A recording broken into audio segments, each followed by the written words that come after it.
Emily from the Energy Boutique with your energy forecast for Wednesday, May 25th. So today we have the moon in Aries all day, definitely giving us a pick-me-up, definitely firing us up. We're very passionate, very straightforward, very direct. We essentially want to take action in a way that our physical reality isn't really supporting right now. So for that element, we may find a little bit of a frustration, a little bit of an anger-filled moments of tantrum, if you will, because things are not going as fast as we would like. However, there's some very positive aspects taking place today that's going to help kind of reveal to us a different understanding, a different perspective, a different situation altogether, a new layer of awareness, a new layer of comprehension of why things went the way that they did. And from that, we are building a framework on how it is that we are moving forward, what actions we are allowed to take at this time, and how to actually tap into this fiery energy of the moon in Aries in all the right ways. So compared to yesterday, which was a very busy day in the cosmos, we have a semi-quiet day here today with 8 different aspects taking place and 7 of them involving the moon. Right out of the gate, we have the moon sextiling the sun. This is a positive energy. And let me just break it down for you this way. The moon in Aries is a fire energy. The sun in Gemini is an air energy. When we have fire and air, I want you to think of a campfire. As long as there is enough balanced oxygen being added to the fire, we're going to maintain a safe, secure, warming feature of this fire. If there is too much oxygen added to the fire is going to grow so big, we're not going to be able to tame our emotions, our actions. We can even set us up for a dangerous situation and burn the whole forest down. And on the other side of the extreme, if you don't have enough oxygen being added to the fire is going to burn itself out. And we don't want to do that either. Because this is a sextile, it does suggest that we're going to be able to manage these energies in a healthy way, keeping that inner flame, that inner spark, that inner passion going, because we're feeding it with all kinds of ideas, with understanding, with knowledge, with information coming from the sun being in Gemini. There really is a lot of, I would say, mental productivity going on here today, emotional productivity going on here today. And that's not a bad thing, but many of us are going to be frustrated because we're not able to move forward as of right yet. And many of us would like to do that. We're still in a retrograde, which means that there's still a little bit of reflection and review to take place before we're given that green light go ahead to actually take action in our physical circumstances and progress ourselves moving forward. Now, the moon is going to semi-square the true node and semi-square Saturn. Now, this is where things could pop off in a negative way because, first of all, the true node is our soul's path, our soul's mission, our soul's purpose. It's trying to show us the logical, practical, strategic, and calculated path that we need to take in the here and now in order to bridge the gap from where it is that we're at to where it is that we desire to be. The semi-square is a tension point. It's a conflict point. It's adding a little bit of pressure. Why? Because the moon in Aries wants everything yesterday. The moon in Aries wants us to just take action now and worry about the consequences later. And that's not okay. We are not in a time frame. We're not in the year. We're not in the energy to take risks such as the Aries energy would like us to do. We have to be logical and practical with the steps that we are going to take in building and manifesting the details of our futuristic realm.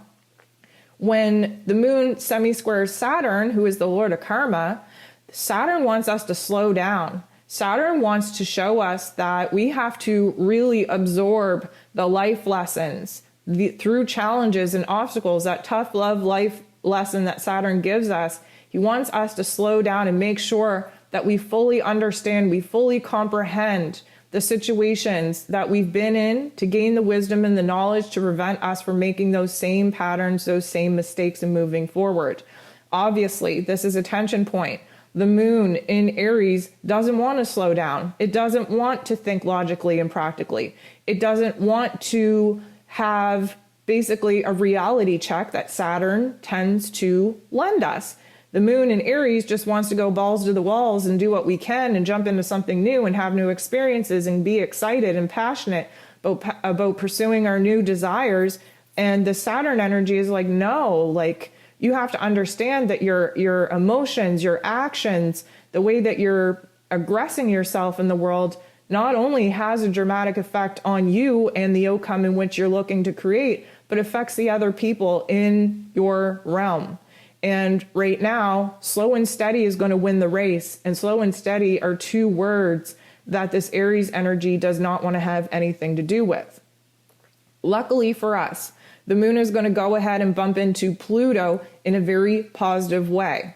Now, this is a positive aspect because Pluto is retrograde in Capricorn, trying to show us where in our inner realm we had self-destructive, self-sabotaging behaviors. Pluto kind of comes at us with pain, with suffering, with trauma, because that's how most humans learn, is through those lessons. And because this is a positive aspect, it's almost as if we're having a realization within ourselves, a reflection, if you will, on the past, where maybe we acted without thinking, where we aggressed ourselves to go after what it is that excited us that didn't turn out so well. And from this particular realization, reflection, review, we're kind of coming to peace in ourselves that maybe we do need to slow the roll. Maybe we do need to take our time. Yes, it's great to feel that spark, to feel that flame, to feel alive again, but not if we're going to put ourselves in a situation to create the same kind of patterns and behaviors that wrecked us in the past. So having this like realization emotionally and mentally, because of course Pluto does a deep dive in our psyche to show us the self-destructive thoughts and behaviors and actions that we took in the past and what they led to, this is giving us a little bit of a red flag warning that, hey, we actually don't want to repeat that situation.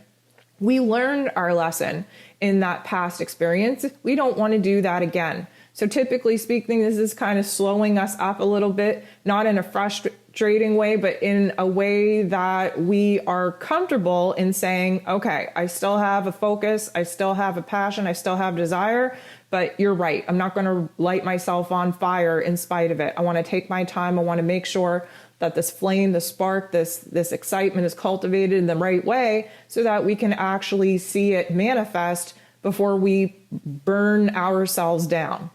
Now, Mercury is going to trine Pluto. This is an amazing aha moment of epiphanies and realizations that are totally going to change the game for us. Mercury is retrograde in Taurus energy. Pluto is retrograde in Capricorn energy. Taurus and Capricorn energy are earth energies, making us very focused on our physical realm, on our physical circumstances, grounding us out, bringing us back down to earth, using our logical, practical perspective and understanding to sort through the thoughts, the feelings that are coming up for us. Mercury and Pluto being retrograde has given us an opportunity to move through our unconscious realm and examine our obsessive thoughts, our self-destructive narratives, our self-sabotaging behaviors, and unlock an awareness, an aha moment, a realization within our unconscious self, our subconscious self, on where it is that our conditioning has led us to repeat patterns and behaviors. Now, this is a trine. This is a good energy. This means that we are now seeing past situations from a totally different set of eyes. This could mean that we are seeing new details emerge that, technically speaking, aren't new. We just missed them the first time around because we weren't focused on the details. This could mean that a layer of understanding, a layer of perspective is being revealed. Think of an onion, right? You take off the outer layer, there's another layer there. You take off the other layer, as you've been doing it, you may cry. Your eyes might burn right out of your head. You might have to cry, but there are layers to this particular situation, this understanding, to our pain, to our trauma, to our past experiences that we have to pull back in order to get to the absolute root cause of. This particular situation, revealing new insights, new details, new layers, new perspective, new understanding, is also helping us to kind of gain a new insight, a new perspective, a new big picture on what this actually means for us. May I just remind you that every single time we look back, we review, we reflect over the pain, over the trauma, over the life lessons in our experiences that we've gone through with a different understanding, a different set of eyes, and we have these aha moments. Not only does it rewire our brain, it rewires our emotions. And when we rewire our perspective in our heart space, what it does is it changes the game, our vibration and frequency in the here and now. We learn something, we elevate, we get illuminated to the reason of why that needed to happen. And when we alter the way that we look at the past, we alter the way that we're standing in the present. And in doing that, standing here in the present is going to alter our perspective, our plans, our ideas, our emotions on how it is that we're going to move into the future. So this is helping us hyper focus on what it is that we are going to do using this situation, using this experience, these revelations, these epiphanies from the past, in order to build the framework on how it is that we are going to be moving forward. This is definitely a shift in perspective in all the right ways. Even though the details that you may have missed, the layers that it might be kind of revealing to you could be kind of troublesome, because Pluto's concerned. He's the god of the underworld. He's the shadow realm. And we have a lot of shadow work that we've been doing, especially in our psyche, where we have to unearth and uproot these negative thought patterns, these narratives, this conditioning that we obviously picked up in our early childhood that has been playing on loop in our unconscious self and making us act in a particular way. So cracking this code and being aware of the code and overriding the program means that not only, like I said, are we altering the way that we think and feel about past situations that have already taken place, but it alters who it is that we are, our understanding in the here and now, which is a beautiful thing because it gives us an opportunity to change how it is that we are going to operate moving into the future. The moon will semi-square Mercury just after, and here's where things get a little bit funky. The semi-square is a tension point. The moon in Aries obviously has a spark, has a flame, has a passion, has a desire, wants to act on it, wants to express ourselves. Mercury, not having it. Mercury is retrograde in Taurus. We are grounded, we are logical, we are practical, we are strategic, we are calculated with our thoughts. We are deliberately having control over our narrative, over our thought program. So this little conflict is like the inner spark, the inner child of us saying, oh, I don't want to wait. I want to do it now. I don't care the consequences. I want to do it now. I want to have this experience. I want to take action. I want something to happen. I want to move forward. Mercury, the ruler of the mental plane, is like, no, we did that before. It got us in trouble. You have to learn from your mistakes. Like, come back down to earth. You're not thinking logically or practically. You're going to mess things up. You're going to make a mess for yourself. So this is like the inner dialogue between our heart and our head. The moon and Mercury is very much our heart and our head. And right now we have our heart wanting to pop off and just have new experiences and do what we got to do to have those experiences. And our mental plane is like, no, you're going to cause trouble for yourself. Did you not learn anything from the past? Here's where things get a little bit difficult. Or I would say difficult. However, there is an opportunity for a huge amount of healing here. The moon is going to conjunct Chiron, sit next to Chiron, bump into Chiron. Both are in Aries energy. Now, the reason why I say it's difficult, even though there is an opportunity for healing, is because you have to feel what it is that you have to heal. Chiron is the wounded healer. He's in Aries energy, highlighting for us our ego identity, where it is that our ego identity has gotten banged up and bruised through a lot of the, what I would call wild card eclipse events, really showing us where we've been overly attached to people, places, ideas, and things that have gotten now detached and ripped away from us.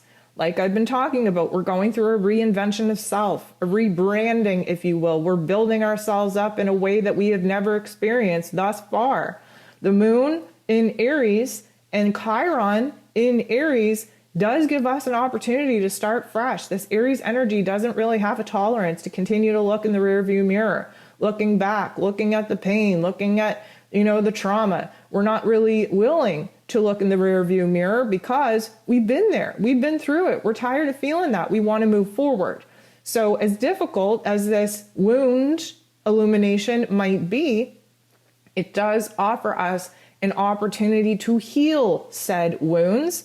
And if you've paid attention thus far, with Mercury trining Pluto, revealing our inner narrative, our self-sabotage, our self-destructive behaviors, the moon then bumping into Mercury, our heart and head not on the same page because, again, we want to do things right this time. This could illuminate a lot of anger, a lot of frustration. That is the wound of not being able to do things now and have everything that we want yesterday. And it also offers us an opportunity to heal that. And how do we do that? Well, we're reinventing ourselves. So if we popped off earlier in an earlier experience and self-sabotage ourselves and totally destroyed ourselves before we even got to see the goal or the dream or the vision come to life, maybe right now we could have patience with ourselves, slow the roll a little bit, take a little bit of oxygen away from that campfire so that we don't burn the place down. We're going to end the day off with the moon bumping into Uranus in not the nicest way. Let me explain how it might manifest for you. This is going to be an outside trigger, an outside activation, disruption in plans. You could have somebody pop off with them speaking their truth that just so happens to hurt your feelings. We could have a total disruption in what you thought was going on. Now, Uranian energy is a shock to the system. It is an aha moment. But this is kind of a not so nice situation that makes us feel out of control, that will likely trigger our frustration, our anger. Again, the line between passion and anger is very thin. Uranian energy, being in Taurus, of course, wants us to focus on the logical, practical ways of going about recognizing where in our physical realm we have not built strong enough foundations in our routine, in our relationship, in our money matters to support the dreams that we now want to build upon them. And this is a shakeup. This is a wake-up call. But what it does for us, especially with the moon in Aries, is it triggers rebellion in all the wrong ways. Now, keep in mind, Aries energy can throw a tantrum and then be fine again all within a 60-second cycle. But this Uranian energy is a shock to the system. And because it's happening outside of us, we don't have control over it. We do really have to be put in a position where we need to act as the observer, because again, Uranian energy wants us to act from our highest intellect, or we're going to act from ego, which is the Aries energy that tends to make a mess for ourselves that we have to clean up later. That's only going to prolong the progress that we're able to make. So we're going to wrap this day up with a little bit of a frustrating tone because things are happening outside of us that is causing our inner strength and inner discipline to reach a level that doesn't feel comfortable for us. Again, the moon in Aries just wants everything yesterday, doesn't want to slow the roll, doesn't want to, calm the nerves at all. And then this Uranian energy it throws a monkey wrench into our plans, disrupts our emotions in a way that could really set us off if we don't have the control, the discipline that we need in our emotional field, in our emotional grid, to recognize that these situations happening outside of us are merely testing us to see if we've actually learned anything or not.